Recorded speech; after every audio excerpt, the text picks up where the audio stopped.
नमस्कार, मैं रविश कुमार। ना मैं गोदी मीडिया से हूं, ना ही सत्ता के किसी गुलदस्ते में लगा हुआ फूल। मैं कैमरा उठाता हूं, सवाल करता हूं, और वो सवाल आज एक चिट्ठी से जुड़ा है जो दिल्ली के सिंहासन को हिला चुकी है। वो चिट्ठी किसी वकील ने नहीं लिखी थी, किसी एक्टिविस्ट ने नहीं चिपकाई थी सुप्रीम कोर्ट के दरवाजे पर। वो चिट्ठी एक सियासी साथी ने भेजी थी, जिसे एनडीए का हिस्सा कहते हैं, जिसे किंगमेकर कहते हैं, चंद्रबाबू नायडू। अब आप सोचिए, एक चिट्ठी क्या कर सकती है। चिट्ठियां तो हम सब ने लिखी हैं, किसी को नौकरी के लिए, किसी को छुट्टी के लिए। पर यह जो चिट्ठी थी वो छुट्टी नहीं ले रही थी, वो सत्ता को छुट्टी पर भेजने आई थी। चिट्ठी में सिर्फ 4 मांगें थीं, लेकिन हर मांग थी एक सियासी विस्फोट, और विस्फोट ऐसा कि गृह मंत्रालय से लेकर चुनाव आयोग तक सबकी दीवारें हिल गईं। अब चलिए शुरुआत से बताते हैं। बीजेपी की केंद्र सरकार, जो अब अपने दम पर बहुमत में नहीं है, टिकी है 3 राज्यों के सहयोग पर। नायडू की टीडीपी, नीतीश की जेडीयू और महाराष्ट्र की शिंदे सेना। इनमें सबसे सधा हुआ खिलाड़ी है नायडू, जिसे सियासत का गूढ़ पंडित कहा जाता है। जब बिहार में वोटर लिस्ट के स्पेशल रिवीजन की प्रक्रिया शुरू हुई तो नायडू चुप नहीं बैठे। उन्हें समझ आ गया कि यह सिर्फ वोटर लिस्ट नहीं है, यह एक सियासी चाल है जिसमें पहचान के नाम पर नागरिकता की जांच की जा रही है। आप कहेंगे कि इसमें दिक्कत क्या है? तो जनाब, दिक्कत यह है कि जिस किसान ने खेत में जन्म लिया, जिस मजदूर ने पेंशन कार्ड नहीं बनवाया, जिस आदिवासी के पास न पानी का बिल है न बिजली का, उसे अब साबित करना है कि वह इस देश का नागरिक है। Aadhaar card, ration card, voter ID, इतना भी काफी नहीं। अब पूछ रहे हैं नाना कहां रहते थे, दादी किस पंचायत से थी, और आप 1971 में कहां थे। अब आप खुद सोचिए, यह वोटर लिस्ट है या इतिहास का विवाह। और जब इस प्रक्रिया को पूरे देश में लागू करने की बात आई तो नायडू ने अपनी पगड़ी उतार दी और कलम उठा ली। दिल्ली को एक चिट्ठी भेजी, 4 बिंदु, 4 सवाल और एक चेतावनी।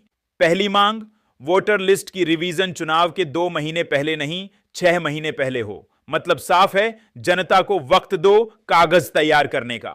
दूसरी मांग, जिनका नाम पहले से लिस्ट में है उन्हें बार बार दस्तावेजों के लिए परेशान मत करो। तीसरी बात, वोटर लिस्ट की प्रक्रिया को नागरिकता की जांच का औजार मत बनाओ, यह चुनाव है, एनआरसी नहीं। और चौथी, सबसे अहम बात, अगर किसी का नाम काटना है तो उसे नोटिस दो, सुनवाई दो, सीधे निष्कासन मत दो। अब ये मांगे दिल्ली पहुंची तो सबसे पहले अमित शाह की टेबल पर चाय आई थी, लेकिन चीनी नहीं मिली क्योंकि सारा सिस्टम खोल रहा था। उसके बाद जो हुआ वो इतिहास है। दिल्ली के गलियारों में फाइलें रुक गईं, मीडिया में खबरें गायब हो गईं और लुटियंस जॉन में अजीब सी चुप्पी छा गई। इलेक्शन कमीशन की बैठक हुई और उसमें यह माना गया कि जनता का गुस्सा बढ़ रहा है। बिहार में विरोध प्रदर्शन शुरू हो गए। तेजस्वी यादव ने इसे लूट की लिस्ट कहा। लालू यादव ने कहा, यह सिर्फ वोट की चोरी नहीं है, यह पहचान की डकैती है। वहीं आंध्र प्रदेश में टीडीपी कार्यकर्ताओं ने नो वोटर नो वॉइस मार्च निकाला। माहौल गर्म है, संसद का सत्र शुरू होने वाला है और विपक्ष इस मुद्दे को लेकर आर पार की लड़ाई के मूड में है। उधर सुप्रीम कोर्ट ने भी चुनाव आयोग को तलब कर लिया। 21 तारीख तक जवाब मांगा गया है। चुनाव आयोग कह रहा है, हमें तो निर्देश मिले थे, हमने तो बस पालन किया। अब सवाल उठता है, निर्देश किसने दिए?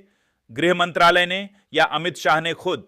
सूत्रों के अनुसार शाह और मोदी के बीच इस मुद्दे पर तीखी बहस हो चुकी है।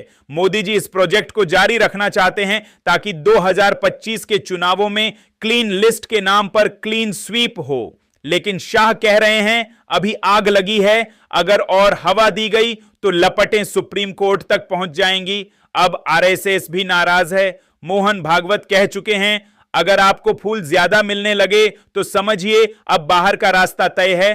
संघ के भीतर चर्चा है कि मोदी का रिटायरमेंट इस बार वोटर लिस्ट से शुरू होगा। मतलब राजनीति अब साफ हो रही है और जो सफाई देना चाह रहा है वो खुद गंदगी में घिर गया है। बीजेपी के कुछ नेताओं ने कोशिश की कि यह मामला शांत हो जाए, लेकिन अब बहुत देर हो चुकी है। नायडू ने इस चिट्ठी से बीजेपी के पूरे अभियान की हवा निकाल दी है। मोदी सरकार अब टीडीपी की मोहताज हो चुकी है और टीडीपी ने साफ कह दिया है, समर्थन आंख मूंदकर नहीं मिलेगा। इस पूरे घटनाक्रम में एक और दिलचस्प बात यह है कि चुनाव आयोग ने अब बिहार में सर्वे पर अस्थायी रोक लगा दी है। आधिकारिक कारण जनता का असंतोष, लेकिन असली कारण राजनीतिक झटका। और अब हम जहां खड़े हैं वहां से मोदी सरकार के लिए आगे का रास्ता या तो यू टर्न है या आत्मघात। तो दोस्तों, अगली बार जब कोई आपसे पूछे कि इस देश में लोकतंत्र जिंदा है या नहीं, तो उन्हें यह कहानी सुनाइए, एक चिट्ठी, एक आदमी और एक झटका जिसने सत्ता को फिर से जनता की ताकत का मतलब समझाया।